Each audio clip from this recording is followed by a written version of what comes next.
What do you do when 1,000 other people want exactly what you want? What if you're not the only one that wants what you want? What if there are thousands of other people who want what you want? You have to outwork them. You got to outgrind them. You got to get up earlier. You got to stay up later. You've got to execute, and you've got to go from 70 to 120. Once something's important to you, it never leaves your mind. If you always dreamt about being a singer-songwriter and you never did it, you will be haunted by that at the age of 70, because it's still right here, stored in the back of your mind. It's something that's meant for you. When things go wrong, they always seem to happen at once, and they just compound on top of each other. And it's pretty easy sometimes to feel beaten when you're faced with all those issues and all those problems, and they all hit you at the same time. But let me tell you, that doesn't mean give up. In fact, it means the opposite. It means it's time for you to fight harder, to dig in. It means it's time for you to go on the warpath. We have a factory, a nice governor in our brain, and it's a survival mechanism. It protects us from pain and suffering. We should back off.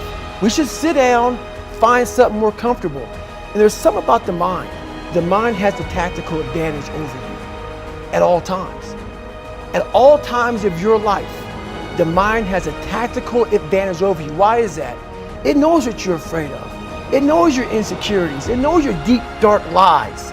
And it starts to push you away from that shit. It pushes you in a direction that is comfortable. The mind controls everything.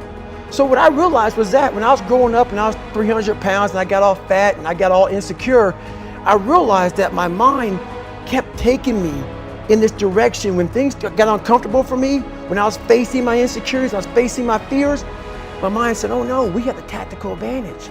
We need to get you, separate you from this feeling. This feeling over your life is all about feelings. We want the happy feeling. We don't want that feeling of this sucks. Why am I here? And you don't have any, so you can't answer those questions, so you leave. I started realizing that if in that moment, and you are now in charge of your brain versus your brain ruling you, that's where all that stuff comes from. So the 40% rule is all of that. You get to 40%, your brain says, we're done. Let's roll, man. This is starting to get painful. This is uncomfortable. At 40%, I'm feeling pain. That's where the 40% rule kicks in. Now it starts. Okay, I'm feeling pain. It starts telling you all these things. You start to believe it because the mind controls all. This is the time where you have to gain control back of your mind. It's okay. Let me see if I can go 45%. And once you start giving yourself more and more hope and start realizing, okay, the mind starts to be, okay, what are you doing? We're supposed to be going right and you're going left. You start then controlling your mind. You know, tough times, this is what they do in our lives. They reveal what we are made of. But they reveal what we are made of. You know, I will never know who you are until you go through tough times. I will never know what you are made of until you go through tough times. You will never know your true friends until you go through tough times. You will never know your true husband until you receive a message from the doctor that says there's no chance for you, of giving birth to children. You will never know his heart. You will never know. You will never know the wife that you have until you lose your job.